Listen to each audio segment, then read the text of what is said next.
so smart, I've seen so much, that he can make the complex so simple that it humbles you and embarrasses you. I was embarrassed yesterday listening to him, how smart he is, how simple it was. He went, he went 4.5 hours with the coaching. Forget the clinic. Like, he came in and met with our coaching staff. And 3.5 hours in, I was like, Coach, would you like a water, a cup of coffee? Would you like to use the restroom? Because I desperately had to use the restroom, you know. And he's like, I'm fine, Matt. I was like, yes, sir. Oh, I could definitely relate. I could relate. I mean, that's how I assume people talk about me. You know, that's probably what you say after every show. That's how they talk about you. Like when you finish Brother from Another, you're probably like, I was embarrassed. Listen to how smart Michael is. I was embarrassed. I understand. No, I was embarrassed after talking to Mike Smith and listen to what Mike Smith had to say. I was embarrassed for him. I'm convinced that's what our viewers say. It's like, oh my God, like how Michael Smith makes things so simple, or are they saying that I'm simple? Either way, I just imagine, that's how people, respond to our rhetoric on this here program. Listen, let me tell you what. This is how people respond to, Mike. It's not how people respond to Michael Smith, respectfully. It's how people respond to Prince, Black Thought, Bill Belichick, geniuses of industry. They get this kind of conversation.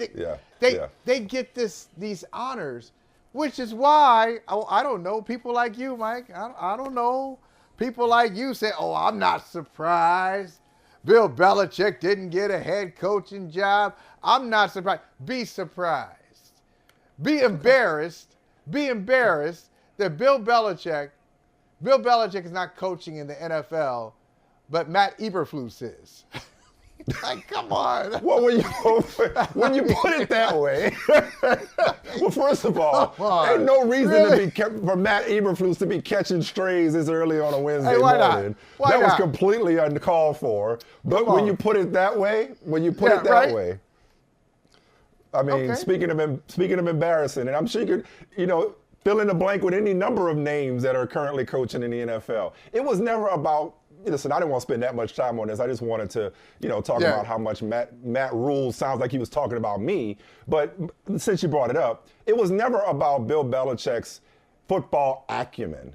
It was never about that. It was whether or not another organization wanted to partner with him despite the very same difficulties that caused a relationship in New England, a very successful one for the most part, to run its course. That's what didn't surprise me.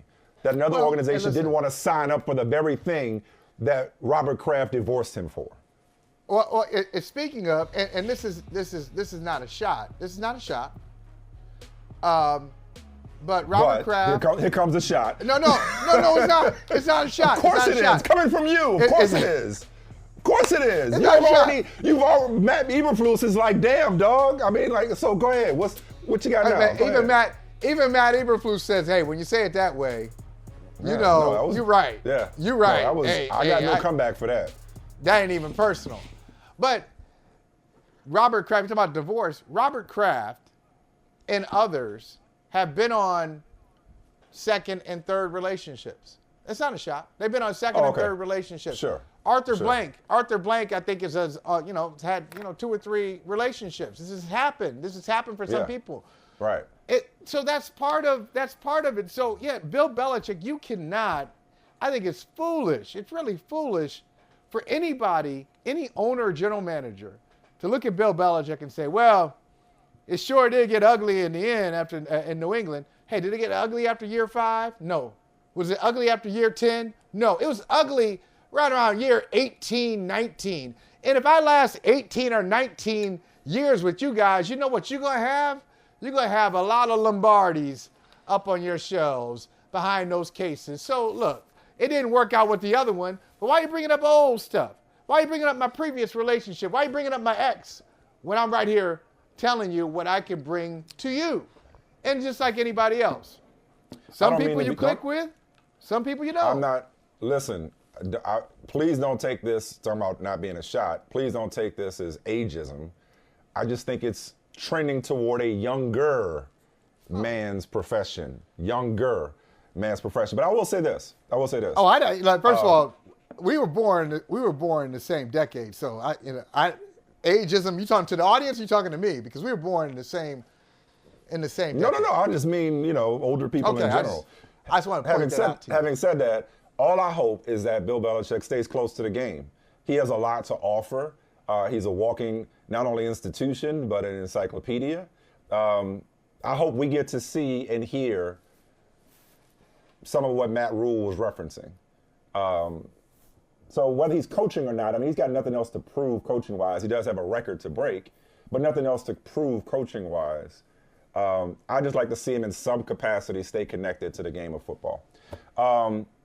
Hopefully, we can be articulate enough, or I could be articulate enough, I don't really give two shits about you in this context, to convince the powers that be to send us, or me, just me, to Brazil. 4 and 5, bro. 4 and 5. That's no. We got both of them. So the matchup is set. It is Packers, Eagles, in Brazil. Closest I've ever been to Brazil was Street Fighter 2, when I picked Blanca. Okay, I've always wanted to go to Brazil. I really would love to experience this. So, what's our sales pitch? What do we? You're the author.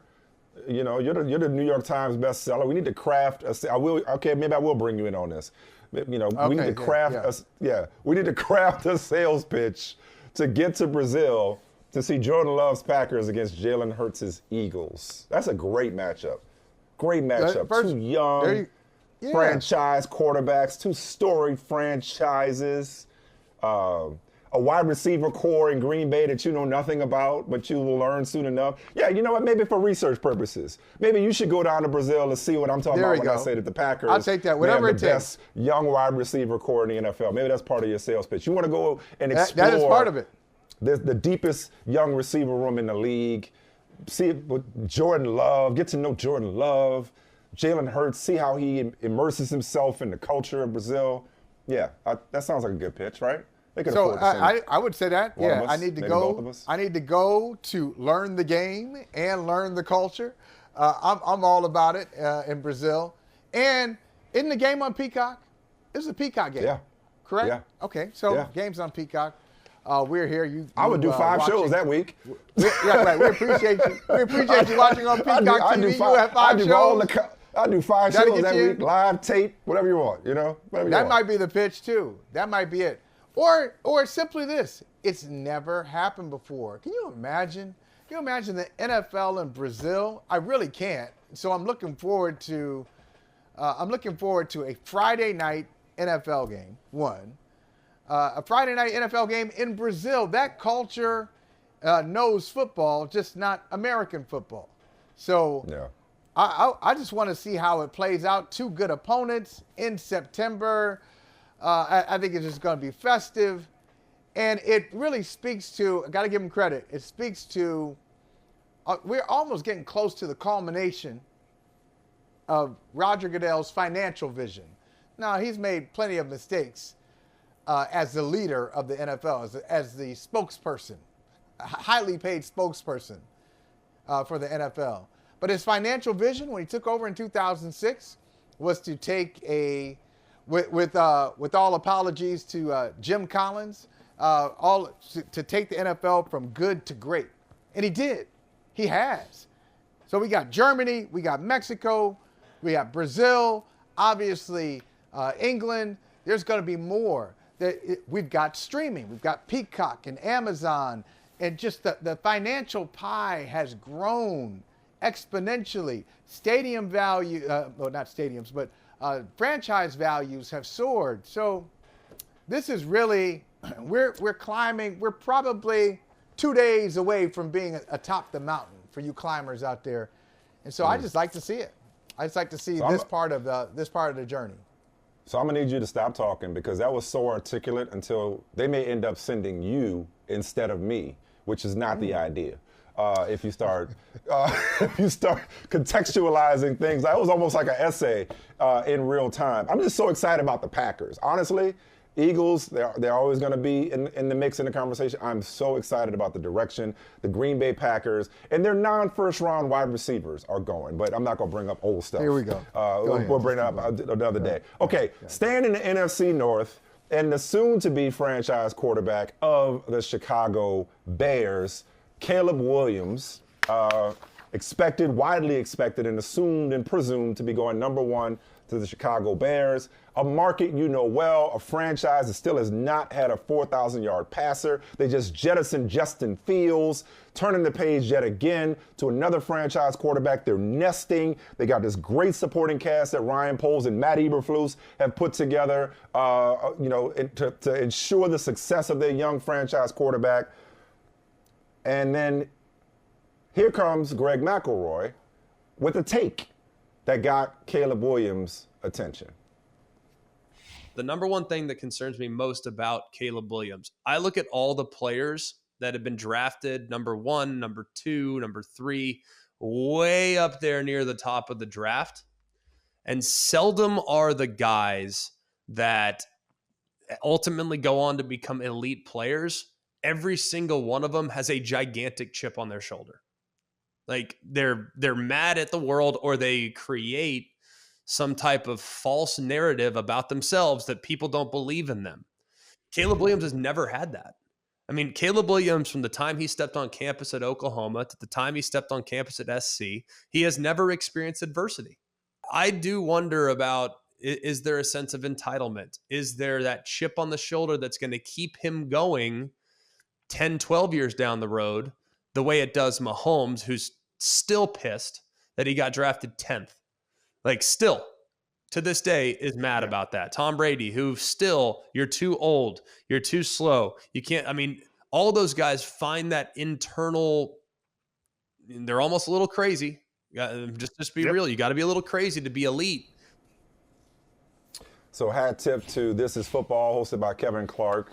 That was Greg McElroy, former Alabama quarterback. So then Caleb Williams claps back. Caleb Williams basically goes on Twitter, and he goes B Rabbit from 8 Mile and goes, "Don't ever try to judge me, dude. You don't know what the I've been through." Okay, so he just lays out all the stuff. He's like, look, you know what? I'm bored. I got time today. I looked at my watch. I got time today.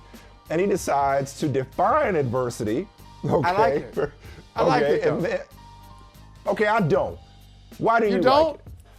No, I'll tell you why. But you first, since you said you like it. You first. You jumped in and said you like it. Why? Well, go ahead, you keep it. First of all, because, Michael, he responded in a way for X, formerly known as Twitter, the artist formerly known. I can't even put that. I can't even put them in the same category. I'm sorry, I take that back. But for X, this is reasonable. This is polite. Like, Caleb Williams had time, but he didn't dig in like he could have. He really could have gone in with, he could have gone 10 toes in and put it and thrown some hands at him too. Just digital hands. And so he basically just says, gives you the definition of adversity and what he's gone through. But I could see going even further. How you gonna tell me I've never been through adversity? What you know about me? You know my mama, you know my daddy. Try to judge me, dude. You don't know me.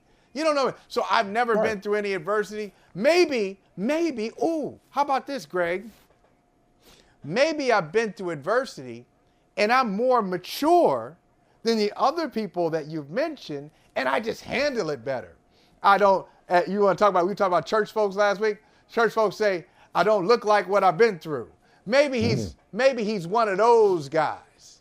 And so he's just smooth with it. And he carries it with him, but he doesn't have to share it with everything. He doesn't have to post it and tweet it all the time. And here's the other thing. I'm looking at some of the number one picks. Matthew Stafford got a chip on his shoulder? Peyton? What chip does jokester Peyton Manning have on his shoulder? Oh, I was the son of a a highly regarded quarterback, Archie Manning. No, there's, my brother. There's a lot of silver spoon guys. Yeah, there's a lot of silver spoon guys. At what are you talking? They're position, elite. period. You don't. It ain't gotta be some sad. It ain't gotta be some blues song for you to be a great NFL quarterback or a great elite athlete anywhere. And, like, hey, my mama left, my daddy left, I raised it. They had a conversation with me, and I was 5 years old. I barely knew how to go to the potty, and they said, "You're the man in the house now." I remember it like Denzel and Fences.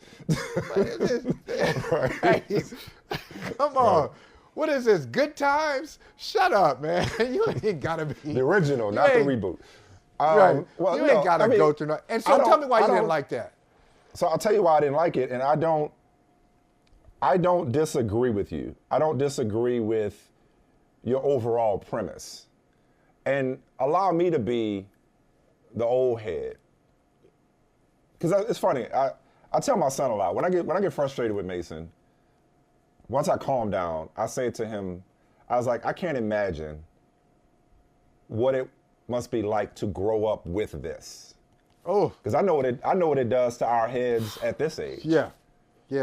And so I have to give him a break and give him peace, because this will, and we've talked about this. We talk about this a lot on this program. Mm-hmm. This will you up. Like, if you let it, it's like, and so I know I'm speaking from an antiquated perspective. Me telling these kids to put the phone down or stay offline, it's like, no, man, that's just not the way of the world. It's not how we live, and it's not how we operate in 2024. So it's just like, I'm just wasting my time. But the reason I don't like it is, and how I feel about Caleb Williams. I'm a big fan of Caleb Williams. And again, it's probably just generational. I just don't like Caleb or anybody else giving people the time of day that we're talking about that don't know him. Like, with all due respect to Greg McElroy, who, again, I know his family. Like, I've known Greg McElroy for a long time. He does a good job. Oh, for real? Okay. I don't know. But from a Caleb Williams standpoint, Greg McElroy. Who is Greg McElroy? Like, it's like, why? Because you're about to enter into a situation where presumably, no matter how much the Bears have tried to set him up for success, presumably he is going to experience adversity unlike what he's experienced so far. Not to say he hasn't experienced any adversity, but unlike any he's experienced so far. And he's going to have to carry a weight unlike the weight that he's carried to this point. And so I just hope for his sake, but not just his, any of them, man. Like you cannot let these people steal your joy, and you cannot dignify some of these takes out here with a response. Whether it's, what was the one that Stephon Diggs replied to the other day? Peter Piper picked a pepper or whatever it was. I don't know. It's like some of this, at least it was Greg McElroy in this instance. It's so many random people out here getting these celebrities and athletes' attention, and I'm just like, yo, man, why you care? Like, he don't know you. He doesn't know you. We let too many people who don't know us affect us. We let the opinions of people who have no idea about our lived experiences affect us. I can't tell you. I wish I could go back in time and smack the shit out of myself for all the time I wasted with people I have no idea who they are or what baggage they're bringing to the table or what their agenda is. Exactly. So that's part of it too. That's all for me. Is I don't want this to be a sign of things to come for Caleb Williams, because you know how Chicago is. And you know what they expect. Already, there was already a controversy before he even got drafted by the team between him and his predecessor in local media and national media, for that matter, when it came to the Bears quarterback position. So I just hope that Caleb Williams doesn't have rabbit ears. I hope he never turns into a hit dog who's hollering. But everybody does. But that's the problem. I know. Like what you're saying. I know. I know. I'd say what you are advocating for, based on my anecdotal research, 30% of the population, 35% of the population says, yep, they live that way, they do it. But most people... And some people would say, like, yo, don't blame him for defending himself, for clapping back, for defending himself. They're talking about him. They're talking about who he is as a person at his core. does he have every right to defend himself? Sure. Yeah, it just feels like how often pointless that could be a exercise. full-time. I get your point. That That's could be a what I'm full-time saying. job. That's all I'm essentially. saying. That's all I'm saying. You just keep going because there's That's all always I'm going to be saying. somebody. And didn't we talk about this the other day, just off the air? And I said to you, man, there's so many bad LeBron takes out there. Yeah, we were talking about this. Last night. Yeah. And I wonder, in another LeBron. context. And I remember when LeBron said at one point he did the. And he's been guilty of that. Yeah, he did. But he actually said what you just said. When he was doing an episode of The Shop, I think I brought this up on the show before. He was doing an episode of The Shop. Lamar Jackson was on. He said, man, when I was 25, I cared too much. I cared too much about what people were saying. You got to get to the point where you don't care. You don't give a damn about what these people have to say. And so, but even if you LeBron do, is saying, keep it to LeBron yourself. is saying that at 30, but he's saying that at 38 at the time, 38, 39. Yeah. And you're saying it, you're about 50. At 44. So, 50, Right. you're about 50. So, Right. so you figured that out at 50. So Cynical's worth of free advice. Yeah, like how Cynical worth of free long? advice. How long does it take? It Right. takes a while. It took you a while. It took But LeBron a while. It took me but a here's the while thing. to figure it out. It also may never happen for this generation because this is all they know. This is all they know. You and I can compartmentalize, disconnect all these things from it because we know a world without it. They don't know a world without it. Good point. You had but speaking of, we'll talk about Caleb Williams. I'm gonna get back to Lamar in a second. But Caleb Williams, you had a Drake Maye item in your feed. You want to connect Drake Maye with Caleb Williams? Yeah, I mean, Take Drake. Take Drake was always my line. Take Drake. Because I like him.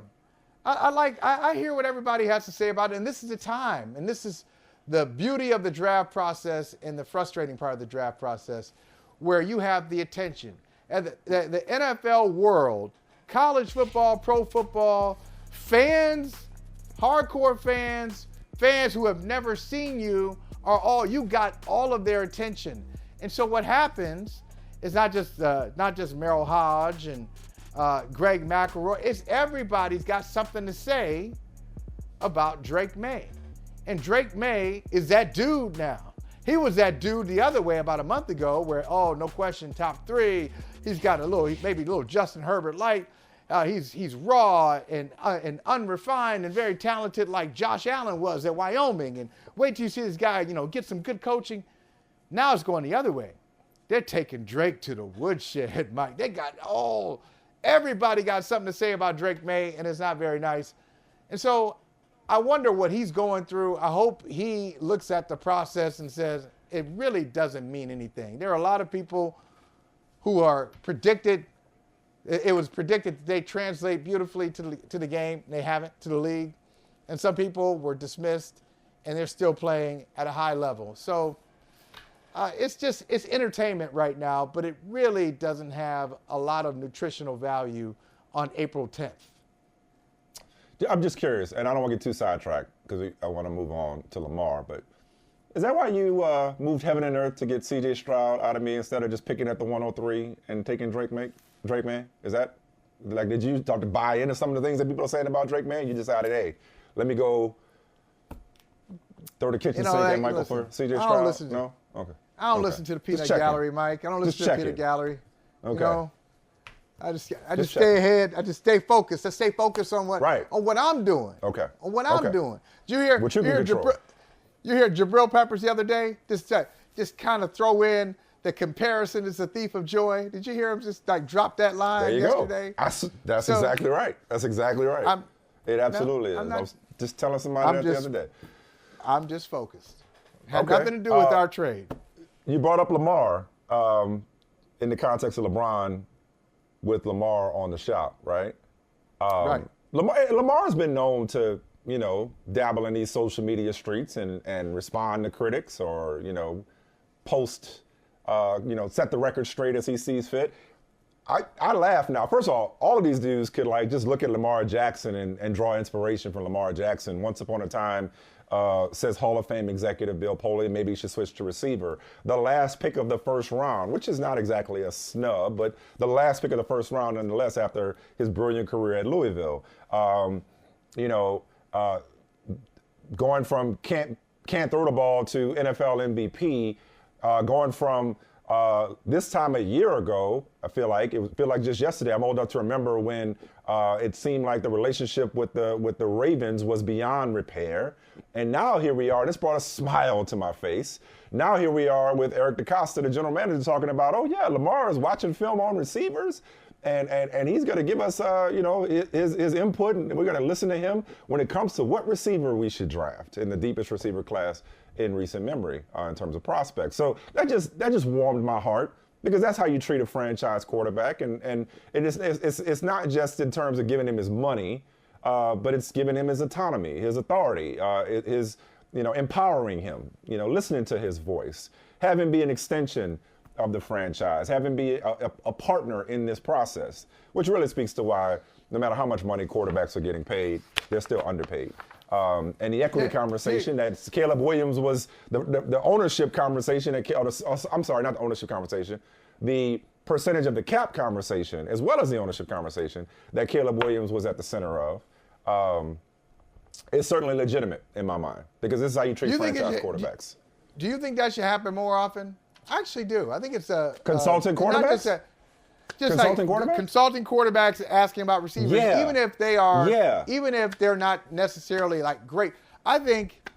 Yes. I think if this guy's your starting quarterback, if I got to throw to him.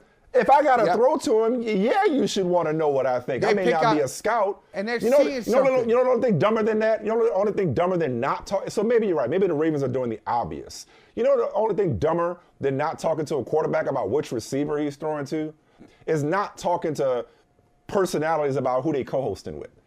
Yeah, like that's what, sorry, tangent. Nothing grinds my gears more than producers or executives who decide that they can create chemistry in a lab.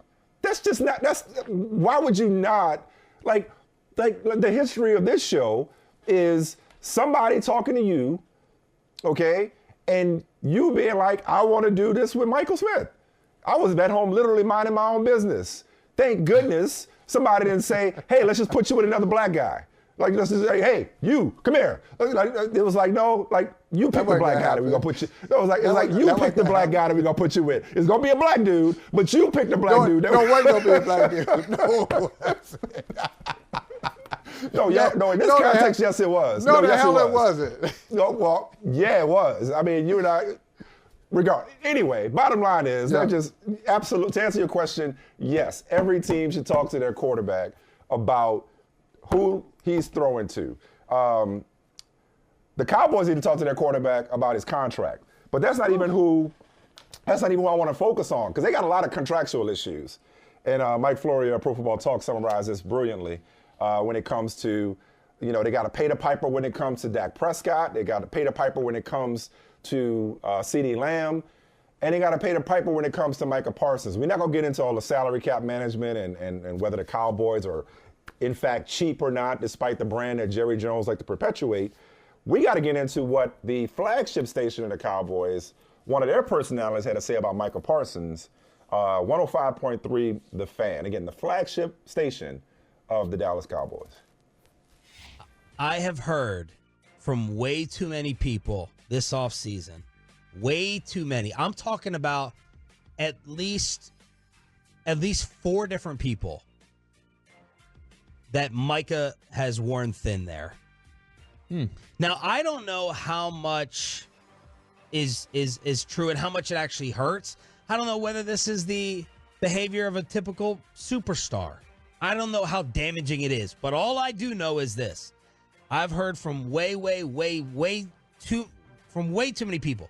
If Micah Parsons was out of there, there'd be a decent amount of people inside the Ford Center at the Star in Frisco smiling or breathing a sigh of relief. That is my hot take statement that, to me, is really close to factual about just dealing with him. I hope Wow. that the folks at 105.3 The Fan heard from the folks at the Star, and they basically gave him the Jonah Hill like, dog, hey, that's not helping. This is not we're partners. We're in business together. That's not helping matters. Unless this is what the Cowboys want out there, which would blow my mind if it is what they want out there. But what struck me about this when I heard this and I read about this was like, talk about brands. These are the Dallas Cowboys we're talking about. Like, before TNT knew drama, the Cowboys knew drama. Like, all their entire brand, history, narrative is around characters. Hell, they made documentaries about some of the characters from the glory days or the last glory days in the early 90s from the Dallas Cowboys. They still talk about them. Some of them are on television. Okay, That's like, right. Like Most of them are. They're still Most of them eating are on TV. off of the antics of the 90s Dallas Cowboys. People have written books, done documentaries. It's the stuff of legend. I say all that to say, what on earth could Micah Parsons be doing? Tweeting, a podcast? What could he be doing for somebody to suggest that this exceptional talent we've watered down, to quote Black Thought, we losing grip of what garbage mean. We've watered down the term generational talent, but this generational talent on defense, what could he possibly be doing to rub them the wrong way to where they feel like they'd be better off without Micah Parsons? With all due respect, because it sounded like this short of per sources, a report, this sounded like my man was going hard as he could with this information. Okay, like it sounded like he actually had been, but I want to know who's telling him this, because this feels so far-fetched and so ridiculous. Like, unless Micah Parsons is leading a double life and he's up to some stuff that I have no idea what he's doing, it would take an awful lot. Like we talked about it the other day, you make exceptions for exceptional people. It would take an but you didn't awful want lot to. For You him didn't to want be, to the other day. I didn't. What was I talking about? Who was I talking about? Steph Diggs, go be great somewhere else. You gave the Bills an A for their trade of Steph Diggs because at some point I don't know how exceptional he is at this point. He's still very good. I don't know how exceptional he is at this point.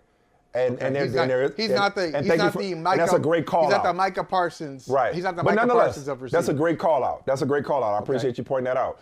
But there's a balance. There is a balance. But I'm saying, okay, so thank you. Micah Parsons got to be wilding out in that facility in a way that is yet to come to light in order for them to think that his production no longer outweighs the quote-unquote problems that he's causing for people internally. Like, we need to get to the bottom of this. Because this is utterly ridiculous, as the old folks say. Well, we haven't heard from the Cowboys yet. Interestingly enough. As of this morning, and the Cowboys could really easily, because he is their best player, and I say that without fear of contradiction. And that's saying something. That's saying he's their best player. He's the best player on the Cowboys. So if they really have a problem with what's being said, what's being discussed, because Dallas Cowboys, he said this on their flagship station. We're talking about it. A lot of people are going to be talking about it until the Cowboys respond. If the Cowboys and that's different from brother from another doing it. Yeah, that's the next press doing conference. That's the flagship station. Yeah, the next press conference, they'll be asked about this. But you said, what could Jerry he be Jones doing? goes on that station, every other day? Yeah. You asked the question, what could he be doing that would be so obnoxious to the Cowboys? You're right in that some of their biggest characters have done some stuff. They got some antics, but the antics have always been facing out. Like antics to the world, not antics to the building. Like with the law. Well, okay, but they're cool with that. Hey, it's the law, but it's not us. Like personal it's the conduct law, it's type not shit, It's the law, but it's not the Star. Yeah. So we may have to. The only thing the Star has to do, we got to bring our in-house counsel maybe to deal with you. But you're not going into. I'm not saying Micah Parsons is doing this, but I wonder. You're not going into coaches' meetings. You're not demanding certain things. You're not being high maintenance. Like all of these things, you got You've got a really high level. You've got a high motor. You're passionate about football. And sometimes when you're away from football, you're away from the football facility, you do some stuff that you shouldn't do. And we got to clean that up and bring you back in. Lawrence Maybe Taylor. with Micah Parsons, the opposite. We haven't heard about anything he's done away from the facility, but maybe all the problems or the drama or the tension happens in the facility. I don't know. I'd be I don't cool know with either. it. That's what I'm saying. I don't know either. I know what I see on Sundays. I invoke Lawrence Taylor, which a lot of people have, brought up his name in terms of like the ultimate, like, wait, we gotta babysit LT. We gotta watch LT. We gotta get LT to the game.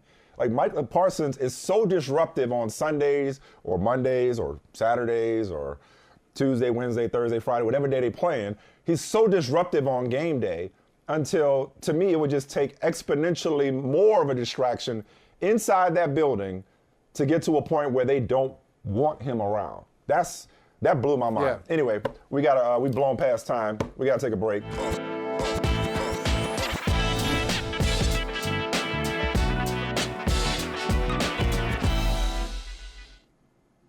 The numbers are in, the ratings are in from Sunday and Mondays, women's and men's national championship games, respectively, and they are mind-blowing. They are mind-blowing. So it's one thing when it's like, okay, most watched women's basketball game ever, or most watched sporting, or among the most watched sporting events in the last year or whatever.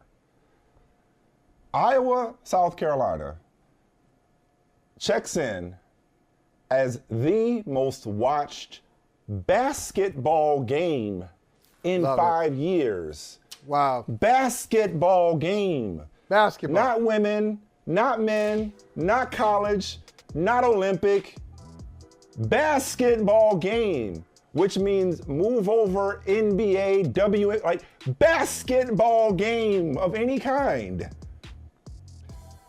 And for the first time, it outdrew the men's championship by more than 4 million viewers. Significantly. Yes, significantly. Like it wasn't close. It wasn't close.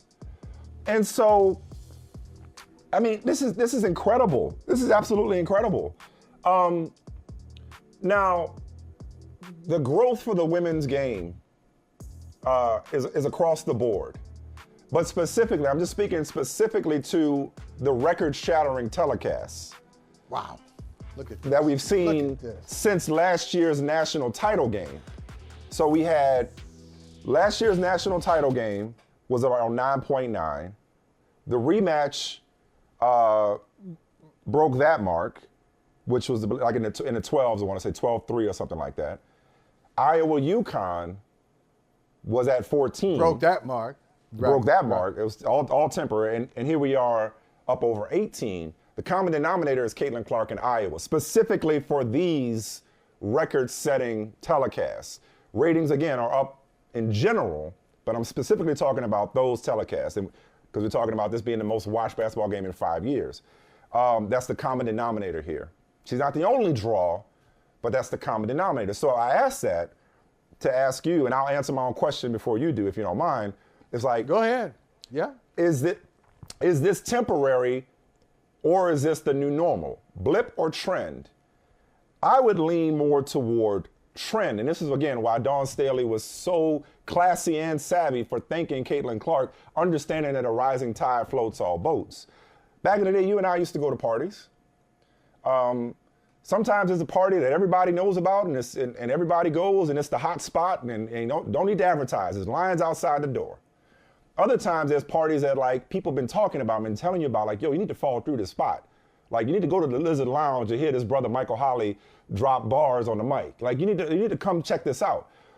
And then you get there and you're like, oh, snap, I've been missing out. This is what people have been talking about and trying to get me to come to this here party. And I think this is sustainable because, and many people have pointed this out, there's so much more emotional investment and so much more brand development that the women's game has produced because their players are staying longer. But beyond that, it's like, okay, whatever brought you to this party, it's like, come for the storylines, come for the subplots, come for the drama, come for the characters, come for the rivalries, but stay for the incredible basketball.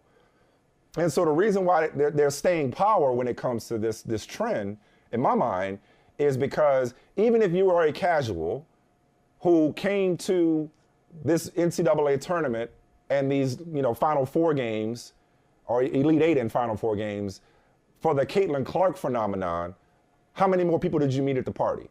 How many more people did you get introduced to at this party? That make you want to stay and keep coming back for more and more. So, I guess wow is all I got. I'll end it with that. Wow, but get used to it. I don't think it's a one-off. I don't think it's a one-off. Wow is a great place to pick it up. I'm overjoyed. I'm overjoyed for basketball fans. I'm overjoyed for fans of women's basketball, for the players in that sport. Because they've been telling us. Because they've been telling everybody. The media that covers it. They've been saying, cover this, tell our stories. The coaches. Shine a spotlight on this. This product is great. Tell our stories. And that's what finally mainstream media are doing. They said, tell our stories. They asked, tell our stories. But just in case you don't tell our stories, we're going to tell our own stories, and we're going to celebrate. Even if you're not going to celebrate us, we're going to celebrate us. And so that's why we mentioned Dawn Staley. That is right on brand for who Dawn Staley is, and a lot of people, not all of them, but a lot of players and coaches are in women's basketball. Hey, we got this group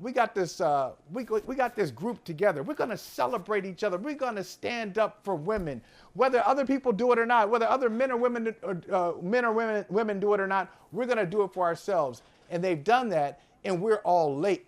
Those who have come along, going from 3.9 million to nearly 19 million, a lot of those people are late. But a lot of them, and I want to celebrate them today, a lot of them have been there the entire time and have been saying, see, hey, this is a great product. And look, part of it is what women's basketball, it's not just the growth of the ratings, it's the growth of the game itself. And I'm not even talking about stylistically.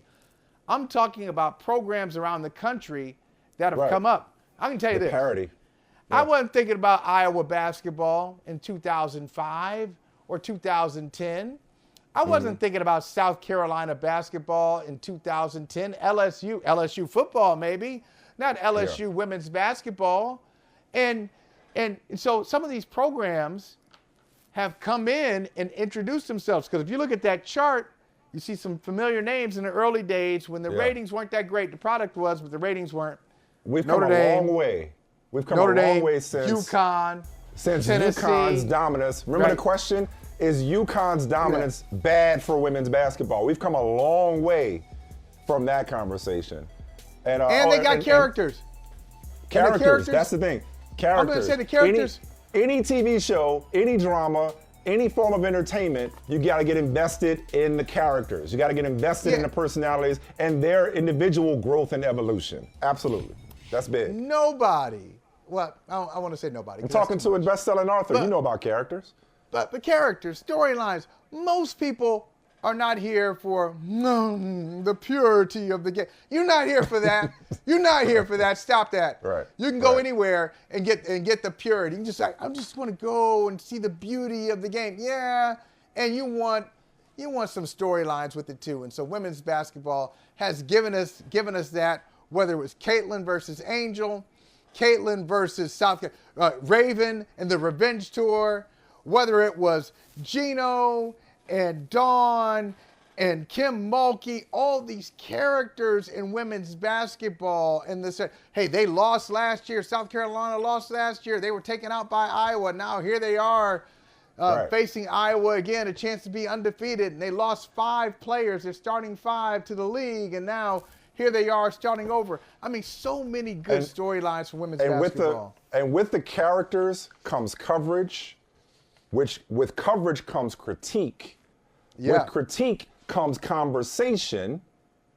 with conversation comes controversy, all of which contributes to the growth of the game. It's all healthy. All of it's great, whether it's a bad call or, frankly, a bad article. And hear me on this. Hear me on this when I say this. Two things can be true in this case. You can have commentary that is problematic and offensive and yet good for the overall growth of the sport. Because like you're saying, it's not the game itself is not always going to keep people invested. Sometimes it has to be the controversies. Sometimes it has to be the debates. Sometimes it has to be toxicity even, believe it or not. Like all of those things, like whether it's the NFL, whether it's the NBA, the reason those are year-round sports is not always because of the sport itself. So right. I am in no way condoning inappropriate language, but I'm saying the way, or inappropriate coverage, but the way that the basketball community responded to it is emblematic of the growth and the passion and the commitment and the dedication and the overall protection of this game. Am I making sense? Yeah, you are. You're making perfect sense. And I'm going to say one more thing, and I've heard this a lot, and I've heard it from some high-profile people who think they're being complimentary. And I think we got to get beyond this. You've heard it too, Mike. Wait, when I say it, you're going to say, oh, yeah, I've heard somebody say that. You know, it's like, okay. And they think they're saying something nice. Hey, women's basketball is great. I know the players in women's basketball. I'm not even paying attention to the men. I don't even know anybody in men's basketball.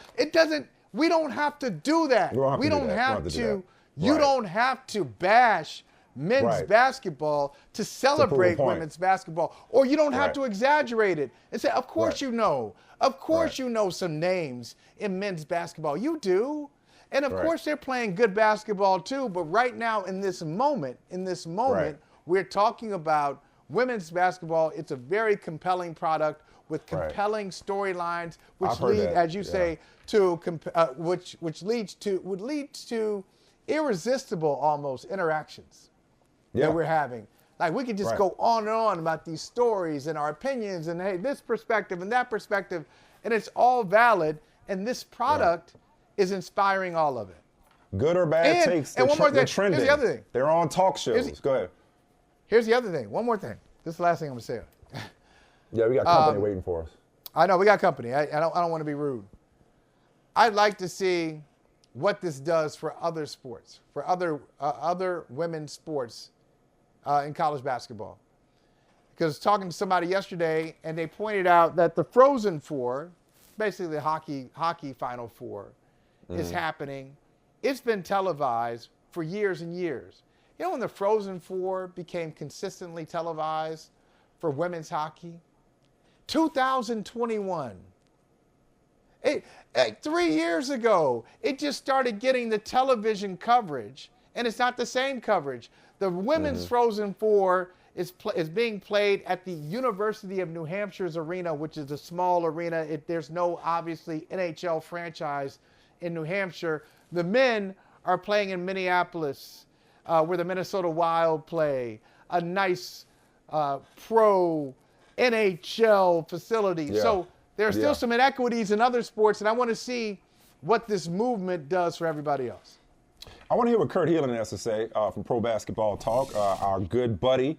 We haven't talked to in a while, but let's stick with this theme. We're just three basketball fans, and we're just talking ball. And Kurt, I know you were captivated by what you saw throughout the women's tournament.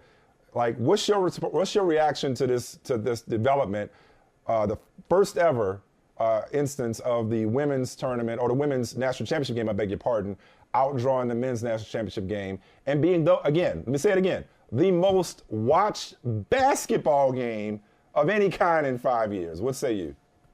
Well, you touched on part of it is the branding, right? Like, it's just because the women are staying there in college for 4 years and allowing you to invest in them, it just gives you something that right now the college men's game doesn't have, because if there's a Caitlin Clark in the men's game, she's on to the league, right? She's a one and done.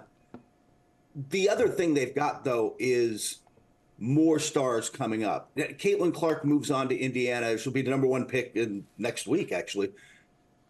Then you still got Paige. You still got UConn. You still got great stories in all those freshmen we just saw in South Carolina. We got Juju out in USC, who's great personality, great game, fun to watch. Like, there's people ready to step up, and it feels like if this was college basketball's magic bird moment, women's college basketball magic bird moment that really took them to the next level, they've got the up-and-coming Jordans in North Carolina. They got Isaiah. Take it to that next spot. They got Jordan. They got Dominique. They got other stars to carry that torch. No, absolutely. And you know what? We'd be remiss if we didn't acknowledge, dare I call her a friend of the show, Tara Vanderveer, retiring, all-time wins leader in college basketball. Thanks for everything. Thank you for your contribution to sport in general, to women's sports in particular, and for coming on our show. She blessed our show once upon a time, the way Kurt is blessing it right now. Speaking of coaches, though, let me pivot to the Charlotte Hornets G League coach, Lindsay Harding, former WNBA player, obviously former college basketball player, number 1 overall pick, I believe. It feels like this sea change that we're talking about, this shift that we're talking about culturally, Kurt, it feels like now may just be the time. We thought it would be Becky Hammon, but it feels like now may be the time, and she may be the one to break that particular glass ceiling when it comes to a woman coaching an NBA team. She's being interviewed, by the way. I don't think I mentioned that. She's being interviewed by the Hornets to replace Steve Clifford. Missed the headline. Replace Steve Clifford as head coach of the Hornets, and it feels like she may be the one to break through. She's got the resume for it. She's got, she's proven she can. She didn't just coach the Kings G League team this year. They had the best record in the league. They made the conference finals. She's very good at this, and I hope, and I believe in this case, but I genuinely hope that it's not just the Hornets ownership wanting to check a box on the way to hiring whoever they're going to hire. That this is a real chance and a real opportunity, because when you talk about Becky Hammon, who had multiple first chances, or multiple interviews with teams, she said, some of these people felt like they just should, right? They're going to check the box and say, hey, token interviews. Yeah, token interviews. We did this, I don't think that that's the case here. I'll also tell you guys, just talking to people around the league, Lindsay's name comes up. The other name that they would like, if she were available, and I don't think she's interested, they would love to get Dawn Staley. People see Dawn Staley as a leader who come in and command an NBA locker room tomorrow. I think she's happy where she is. I have heard nothing about that, but I will tell you, NBA people look at her and go, we'd hire her. Feels natural.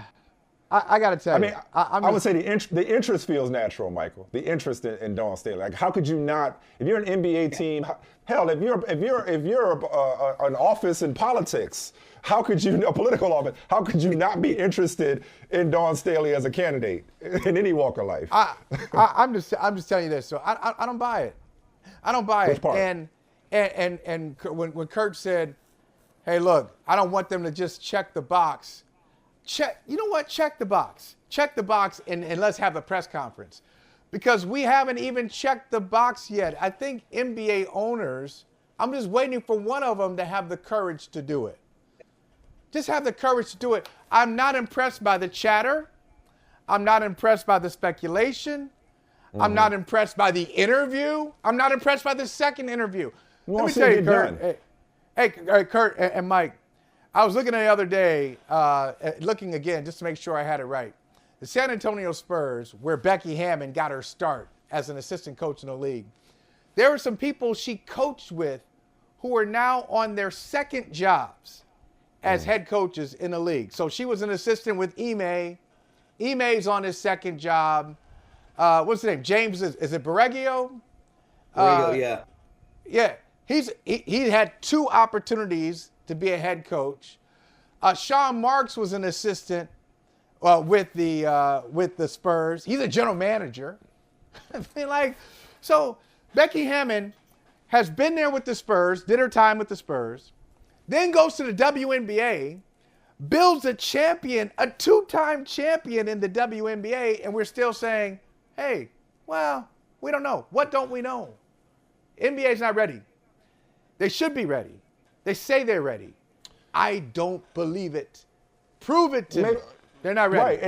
Right, but at some point, so are you saying it will never happen? Or are you just saying you're tired of hearing to talk about it, you just want to see a little more action? They're cowards. I'm saying there are too many cowards. There are too many cowards in the league. Too many cowards. But only thing I would say to you, though, is this. I don't necessarily have the, I'm going to call it defeatist.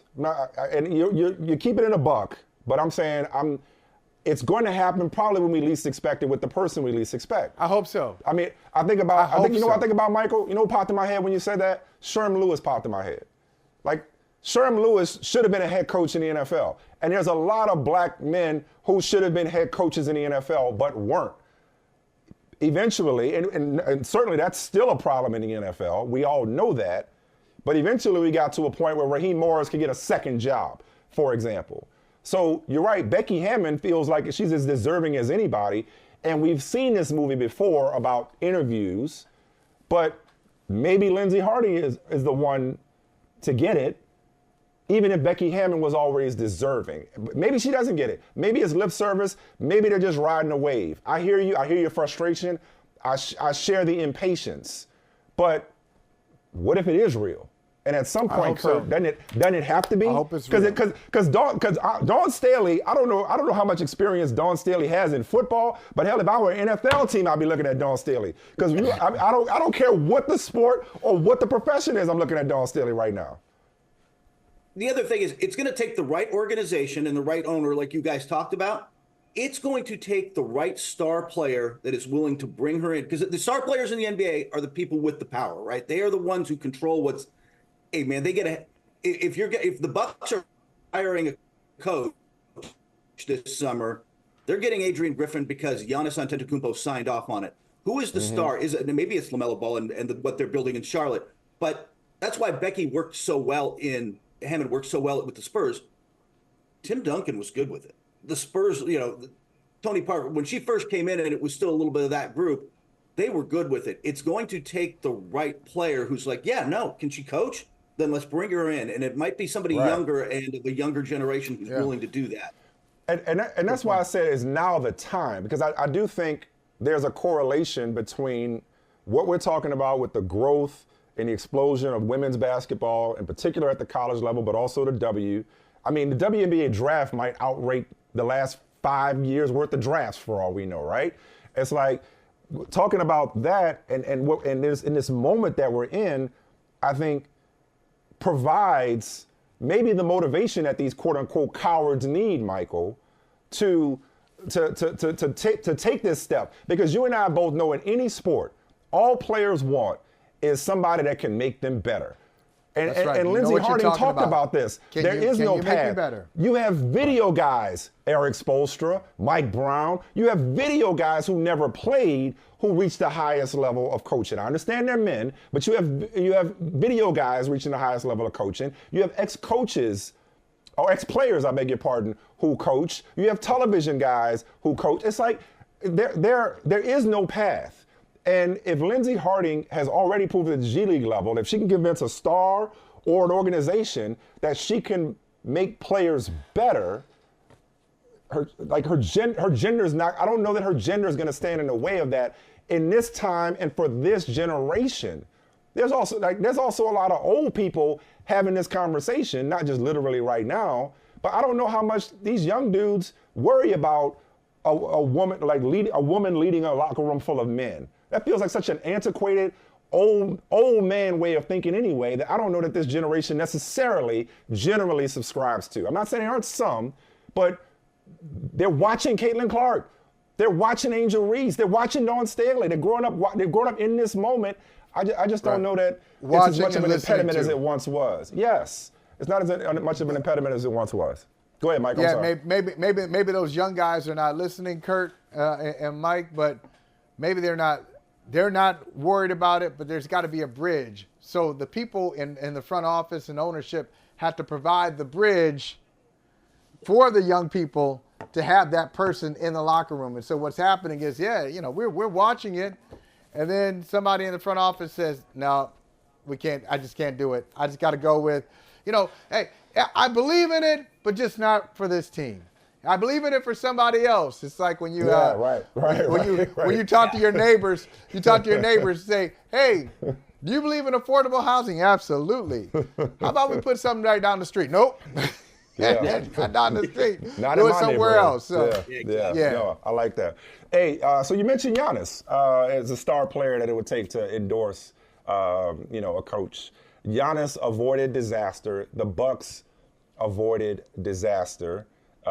His Achilles seems to be intact based on initial tests. The Bucks tests. avoided more disaster, additional disaster to what they already have. As if they don't have enough problems. But it seems like a calf strain, which could cost him a couple of weeks. But the Bucks already had issues before their superstar went down with this injury. Like, I'll ask you like this: where do the Bucks stop or get stopped in these playoffs? Like, this is not how it was supposed to look. I mean, I'm old enough to remember Doc Rivers seeming to have solved their defensive issues. Now they having film sessions where everybody's speaking their mind, and then of course Giannis goes down with an injury. Like, what is your read on this team as we approach the playoffs, Kurt? They're confused. They don't know who they are. They're who are the Milwaukee Bucks? What is their identity? Because you knew under Mike Budenholzer there was a plan. The coach they didn't want. Whatever you think of his playoff adjustments, they were a defense-first team that played a very specific style of defense, and they leaned heavily on Giannis on offense, but they knew what they were and what they wanted to be. And through this season, they've kind of just dropped that rope. I don't know who they are. They're certainly not the same defensive team, but they don't execute. They're not executing the offense. They're not executing their game plans all that well. And it's unimpressive, frankly, guys. They're just not very good. They beat the Celtics last night when the Celtics went through the motions and played. Dude, it looked like what was it? Was it Niners? Who was that a few years ago where they were going to play in the next week in the NFL and they just both ran out their subs with vanilla offenses and we're giving nothing away? The Celtics did that. They were just like, man, here's some backups and we're not going to run anything fancy. The Bucks have to figure out who they are, and I don't know the Doc's getting through to them. Like, I don't know that he cleaned up some of the low-hanging fruit, but the stuff that's really got to be fixed, forget they can't beat Boston. Can they beat the Knicks if they're really together? If they get the Sixers in the first round with Joel Embiid, guys, can they beat them? I'm not sure they can right now. Now, Kurt, go ahead, Mike. Kurt, I'm just wondering. Okay, what do we know? What do we know now? Because let's go in here. Let's go in. You talking about the low-hanging fruit? I'm going for the low-hanging fruit. The rapper, basketball player known as Dame Lillard. What do we know? What do we know now that we didn't know then about that trade? Is there any buyer's remorse, you think, from Milwaukee? Now that they got him up close, he's in their facility, they travel with him, they see what his strengths are, what his defensive liabilities are. What do we know now about Dame the Buck that we didn't know then? Getting old. Like, it's not that he's not still Damian Lillard. It's just like the rest of us when we get old, we're not Damian Lillard quite as often, right? Like, we're not quite the same guy. This was an all-NBA player who's not going to be on an all-NBA team this year. He has been clutch, but he's not doing it every night as consistently as he did before.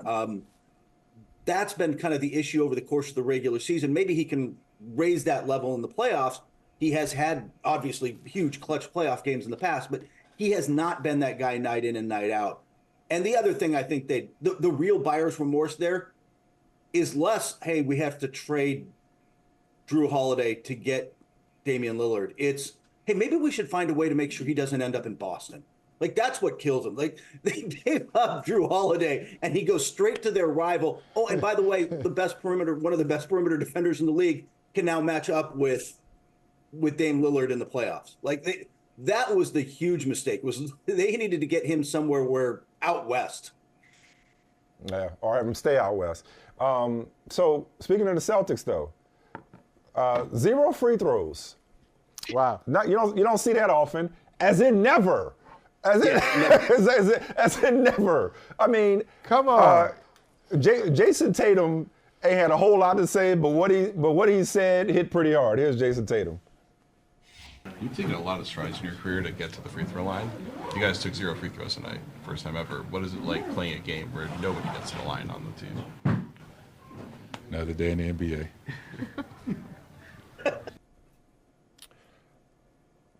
We saw a solar eclipse on Monday.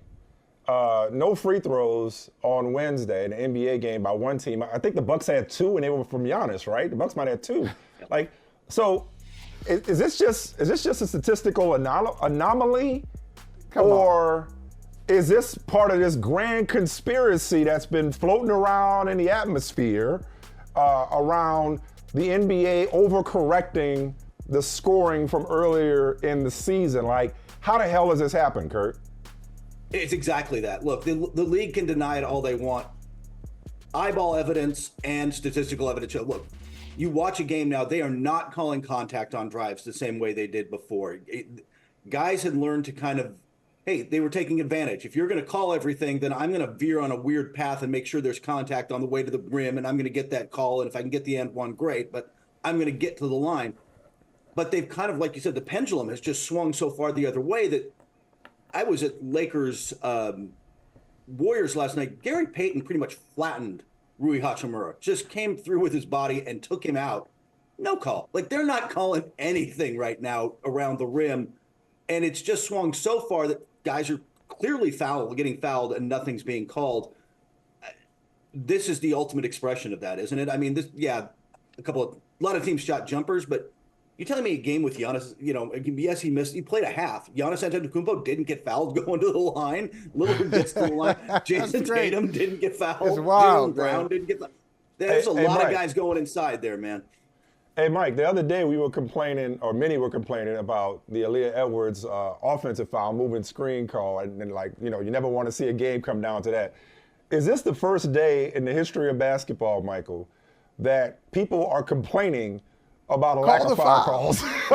We want to see more from the officials. I never thought I'd get to a point in my life, I don't get enough Scott Foster in my life, man.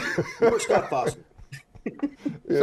So what do we have to look forward to, Kurt, in the star-studded play-ins, foul-wise? Because you might have Embiid in there, you might have Jimmy Butler, you might have Steph Curry, LeBron James. Who knows? The Suns are like, Kevin Durant might be there. If not Kevin Durant, De'Aaron Fox. So what should we expect? What should we expect? Basically, all those stars in the play-in, and how is the game going to be called in the playoffs? Is this a little warning that, hey, get ready, we're going to let them play in the playoffs? But they always let them play a little bit in the playoffs anyway. It didn't go this far, but they've always let them go, and guys still keep attacking and get calls. I don't think it's going to change that much from what it is right now. I think they're just kind of allowing playoff basketball. I don't think the needle's going to move a ton. We'll see. But stars are going to be foul hunting, especially if that Warriors-Lakers game, like you said, I was there last night. That Warriors win almost sets up 9-10 Warriors-Lakers. The Lakers are going to pound it inside and try to draw fouls. They have to. It's obvious how much they missed Anthony Davis in the paint. And if they settle, they're not very good. So that game in itself would be brilliant. They'll be just trying to draw fouls, and I think you'll get more calls than zero. But that's kind of what's been going on. They've just let some playoff basketball go. The Warriors, you were at that game last night, Warriors-Lakers, as you mentioned, probably a 9-10 play-in preview, unless the Warriors can move up to 8. The Warriors were shooting threes, shocker, as though they were free throws. 26 made threes, 63.4%. So statistically, that makes it the best three-point shooting night we've ever seen in terms of that many makes at that level of efficiency. Warriors have been playing fantastic basketball. Clay found his way. They're talking about, and they've been talking about, going on a Heat-like run from the play-in through the playoffs. Do you see that for this Warriors team that just won't die, as much as Michael Holley's tried to put them out the pasture? They just won't die. No, they won't. Look, the Warriors, much more than the Lakers, look like they figured out who they really are now, right? Like, it took forever for them to really integrate, hey, we got to really lean into Kuminga and Podzinski and the young guys. And we've got to mess with we're not going to be able to start the same 5 guys. Looney isn't going to play that much. We've got to took a while for Steve Kerr to come around to it, for their star players, frankly, to come around to it. They're there now, and they're playing well. And look, last night's a bit of an aberration. When Draymond Green is 5 for 5 from 3 in the first half, you're like, you're doomed. Right? It's just, if he's hitting and Klay Thompson are hitting, that team's always been unbeatable. Both of them were drilling last night. That's not going to happen consistently. The Lakers are probably the worst team in the league or most aggressive team in the league at laying off Draymond. They didn't adjust, and that's kind of been a long knock on Darvin Ham. But I think in a playoff series, LeBron would just take it on himself and say, hey, we got to adjust. That said, the Warriors are in a groove, know who they are playing at this high level, and the Lakers continue to not, man.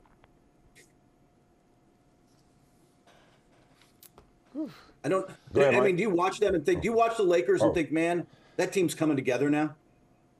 What I mean, not without AD. Well, without Anthony, I was going to say. Yeah, I mean, no Anthony Davis, no. They were playing some damn good basketball recently, but yeah, Anthony Davis just makes all the difference in the world. Their defense falls apart without him. Yeah. You know what we haven't done this year, Mike and Kurt. You know we haven't had a really passionate. This guy should be MVP. No, this is the MVP. The MVP conversation is pretty muted.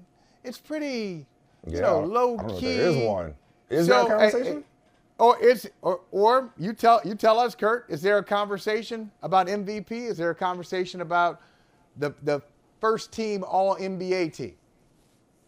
There's a conversation about who gets 5th on the All NBA team, first team, right? Is it Kawhi or Jason? It'll probably be Jason Tatum, but is it Kawhi or Tatum or Durant? Because the top 4 are kind of a lock. It's Jokic and Shai Gilgeous-Alexander. Jokic is probably going to win MVP. I'll tell you right now, he's on top of my ballot.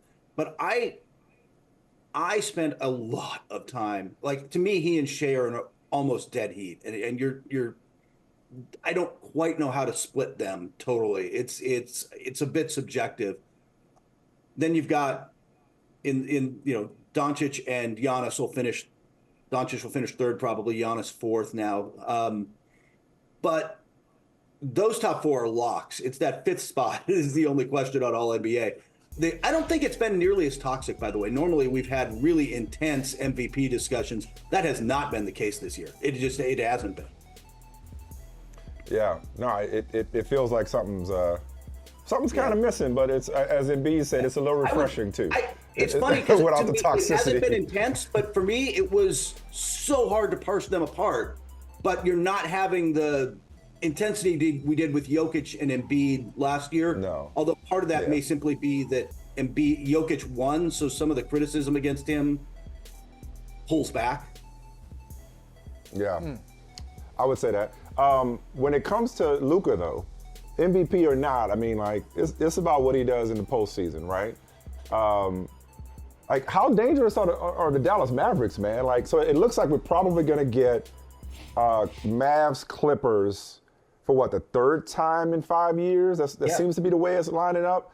Obviously a lot to be settled, but like, how dangerous is Dallas?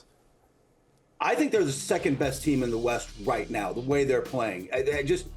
I don't totally believe in the young teams in Minnesota and Oklahoma City yet. I do believe in Dallas. First off, Luka's Luka. He's been proven to be big in big moments. Yeah. But he and Kyrie have blended beautifully. Kyrie has just found a level of comfort with this team. And the other key thing, especially since they made the trade deadline moves to get Garford and pair him, just swap him in with Lively, they've been one of the best defensive teams in the league, top 10 defensive team in the league, and top 5, I believe, since the All-Star break. If they're getting stops consistently and they're protecting the rim, and then you got to deal with Luka and Kyrie's, I don't think you remember this, guys. He's hit some big playoff shots. He's had his postseason moments, man. A couple. I think that they are the most threatening team to Denver, and that's a 2nd round series because, like you said, assuming they beat the Clippers, then they'd come out of the 4-5 and get Denver in the second round. But I think they're the biggest threat because right now they're just playing better basketball. You said you're not worried about the young guy, the young team. So Minnesota about to get Cat back. They got Denver tonight. Big game tonight with that number 1 seed on the line. Minnesota gets the 1 seed. With Cat back, Rudy Gobert, maybe Defensive Player of the Year with apologies to Wemby, again, would be the 4th time, I believe. Does the 1 seed change how you would look at Minnesota? Does it matter? Why don't you buy into Minnesota? If I hadn't matter Oklahoma City, these have been among the best teams all season. Yeah. Why are you so, it's not to put words in your mouth, but you kind of dismissive of the young guns in the Western Conference? Why? They haven't been through it enough yet? What is it that you don't see in them? It's just that. Oklahoma City, I think physically you can push them around a little bit. They're both young and they need a little more bulk. Minnesota's got the bulk. They've got the size. The defense travels. I just think they've got a win for you it's Anthony Edwards learning how to do this. It's the first time through for this group together. And it's not all veterans. I think, though, what makes them dangerous is Anthony Edwards has had some playoff moments, but more than that, having Rudy Gobert, who has been through this in Utah, which didn't go as far as you want, but has been there, and more importantly, Mike Conley, having a steady veteran point guard, I think makes them the more dangerous of these two teams. They've got the defense will travel. They've got a point guard who will settle them down. I think that makes them a bigger threat, but I still think they're about a year away, which is only concerning in the fact that, Towns really hasn't been through this either. It's really just concerning that their ownership situation and financial cliff that's coming. I don't know how long they can sustain this. Their window's much shorter than OKC. So that word settled, and I'll end on that. There is so much that is unsettled right now in terms of seeding when it comes to the NBA playoff picture. I'll ask you this, and take it wherever you want to go. What are you crystal clear about? What are you sure about when it comes to the NBA playoffs? Right now, looking at the way everybody's stumbling around in the East, Boston is going to come out of the East. And they've had the best record, they've cruised in. But in the West, I can come up with, if the Clippers get this together, and we talked about Dallas, and I don't buy Milwaukee the way they've stumbled in, and I do believe in Boston. So I'm crystal clear that Boston is going to make a run and be the best team in the East. I'm beyond that. I think what's fun about these playoffs is I really don't know. Is Milwaukee going to kind of figure it out and actually become a threat? How about the Knicks? Even without Julius Randle, suddenly can they, in this East, can they make a run? I'm kind of out on Cleveland now. I'm not sure. I was in on them earlier and I'm out. And out West, again, I think that there's tiers maybe, but it's Denver and everybody else. But the Clippers look like they could be a threat if they're healthy. Everybody else is interesting, yeah. Everybody else is interesting. It's really kind of together. And is Philadelphia the second best team in the East, guys? Maybe. When whole? Maybe, yeah. Maybe they are. Yeah. Maybe, yeah. But, Kurt and Mike, since Boston's coming out of the East, NBA Finals, I'll get the guest room ready for both of y'all. We can do the show. We can do the show. Let's do the show from here. We can do the show from Boston. With the Pugs. I know one thing, the play-in. It's about the Western Conference. Give me a Steph, LeBron, Kevin Durant play-in.